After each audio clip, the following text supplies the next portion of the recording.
তাই হয়তো বুঝবেন না। যখন অসুস্থ হয়ে যাবেন তখন আপনার অতীতের কথাগুলো মনে আসবে। আপনার যখন শক্তি থাকবে না তখন শুধু আপনি আফসোস করা ছাড়া আর কিছুই থাকবে না, তাই না? এজন্য আল্লাহ রাসূল সাল্লাল্লাহু আলাইহি ওয়াসাল্লাম বলেছেন, নি'মাতানি মাগবুনুন ফীহিমা কাসীরুম মিনান নাসিস সিহহাতু ওয়াল ফারাগ। দুনিয়ার জমিনে আল্লাহ তাআলা যতগুলো নিয়ামতের বস্তু দিয়েছেন তার মধ্যে মানুষের জীবনের জন্য দুটা নিয়ামত, একটা হলো সময় আর একটা কি? সুস্থতা।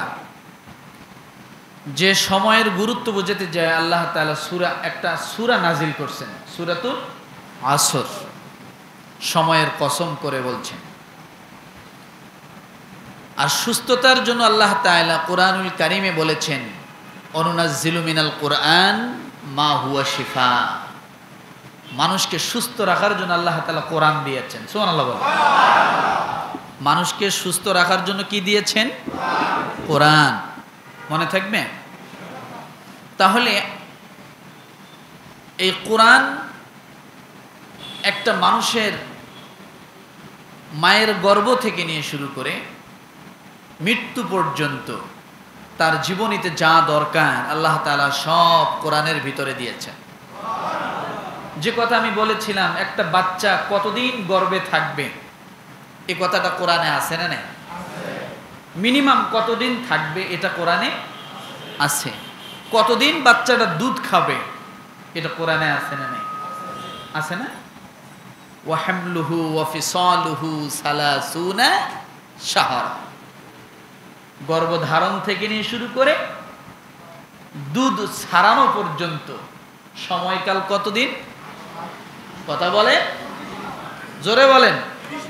30 মাস।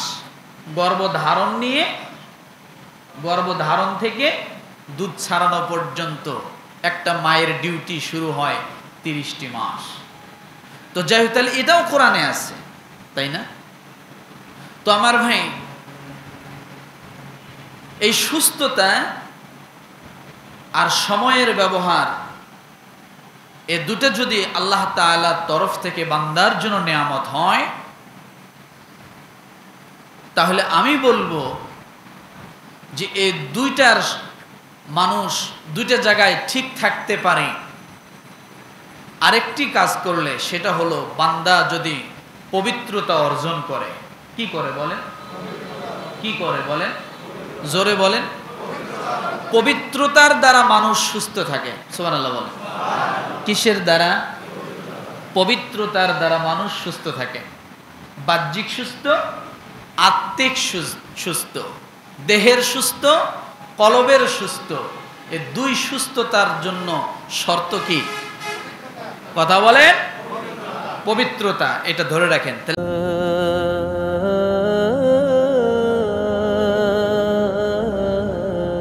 আজকে আলোচনার বিষয় পবিত্রতার গুরুত্ব। সুবহানাল্লাহ বলেন। আলোচনার বিষয় কি? পবিত্রতার গুরুত্ব। আল্লাহ সুবহানাহু ওয়া তাআলা কোরআনুল কারীমে প্রায় 8 থেকে 9টি জায়গায় কিছু মানুষকে ভালোবাসার কথা প্রকাশ করেছেন। আমি এই মানুষগুলোকে ভালোবাসি। কালকে বলেন আল্লাহ ভালোবাসে। কে ভালোবাসে? মনোযোগ দেন এদিকে। ওয়াল্লাহু ইউহিব্বুস সাবিরিন। আল্লাহ সবুরকারীকে, ওয়াল্লাহু ইউহিব্বুল মুকসিতিন। আল্লাহ ন্যায় বিচারকারীকে ভালোবাসে। ওয়াল্লাহু ইউহিব্বুল মুতাতাহহিরিন। পবিত্র ব্যক্তিকে আল্লাহ কি করেন? ভালোবাসেন।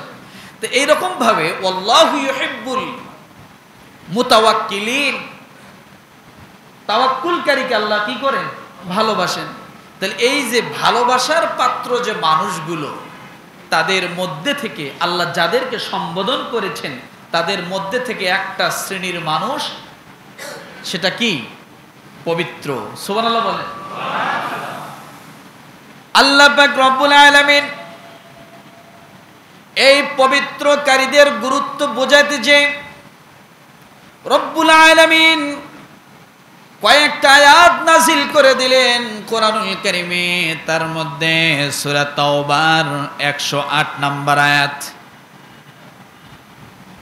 রব্বুল আলামিন পবিত্র মানুষদেরকে সম্মান দিতে যে, গুরুত্ব দিতে যে, মর্যাদা দিতে যে আল্লাহ তাআলা কোরআনুল কারীমের মধ্যে আয়াতগুলো নাযিল করে দিলে বলেন সুবহানাল্লাহ। কাদের বিষয়ে কোরআনের আলোচনা? কাদের বিষয়? যারা পবিত্রতা অর্জন করে, তাদের মর্যাদা, তাদের সম্মান, তাদের ইজ্জত কত, যে আল্লাহ তাআলা তাদের সম্মানার্থে কোরআনের আয়াত নাজিল করে দেয়। সুবহানাল্লাহ।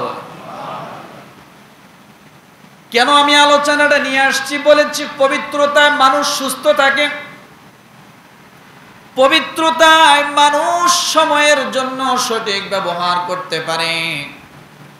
এই জন্য আল্লাহ তাআলা কোরআনুল কারীমের মধ্যে পবিত্র মানুষের ঘোষণা করলেন, লা তাকুম ফীহি আবাদা লামাসজিদুন উসসিসা আলাত তাকওয়া মিন আউয়ালি ইয়াউমিন আহাক্কু আন তাকুমা ফীহি রিজালুন ইউহিব্বুনা আন ইয়াতাতাহহারু ওয়াল্লাহু ইউহিব্বুল মুত্তাহহিরিন।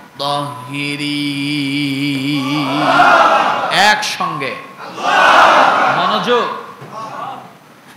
রব্বুল আলামিন এই আয়াতটি নাযিল করলেন সূরা তাওবা আয়াত নাম্বার 108। আল্লাহ তাআলা নাযিলের প্রেক্ষাপট তার রাসূলকে জানায় দিচ্ছেন, হাবিব আপনি ভালো করে জেনে নেন এই আয়াতটি আল্লাহ তাআলা কেন নাযিল করলেন। আল্লাহ তাআলা মুনাফিক টাইপের মানুষ আর পবিত্র মানুষগুলোকে আলাদা করে দিলেন। সুবহানাল্লাহ বলেন। মুনাফিকদেরকে আয়াতের মাধ্যমে আলাদা করলেন, আর যারা সত্যিকারে পবিত্রতা অর্জন করে, যাদের মনের ভিতরে নেফাক নাই, তারা পবিত্র। আর যাদের মনের ভিতরে মুনাফিকি আছে, তারা কোনোদিন পবিত্র হতে পারে না। বুঝেন, মুনাফিকি যার ভিতরে আছে, সে আগাগোড়া পুরা মানুষটাই কি কি এটা বলতে পারেন না? সকলে জবান খোলেন, অপবিত্র। আর যার মনের ভিতরে মুনাফিকি নাই, তার মনটা কি? তার মনটা কি? পবিত্র। ভালো করে ধরে রাখেন। রব্বুল আলামিন এই আয়াতটি নাযিল করলেন কখন? দেখেন, আয়াতটি নাযিল করে দিয়ে দুই প্রান্তের দুদল মানুষের কথা আল্লাহ কোরআনুল কারীমের আয়াতের মধ্যে বর্ণনা করলেন। আল্লাহর হাবিব জনাব মুহাম্মদ রাসূলুল্লাহ সাল্লাল্লাহু আলাইহি ওয়াসাল্লাম যখন মক্কা থেকে মদিনায় চলে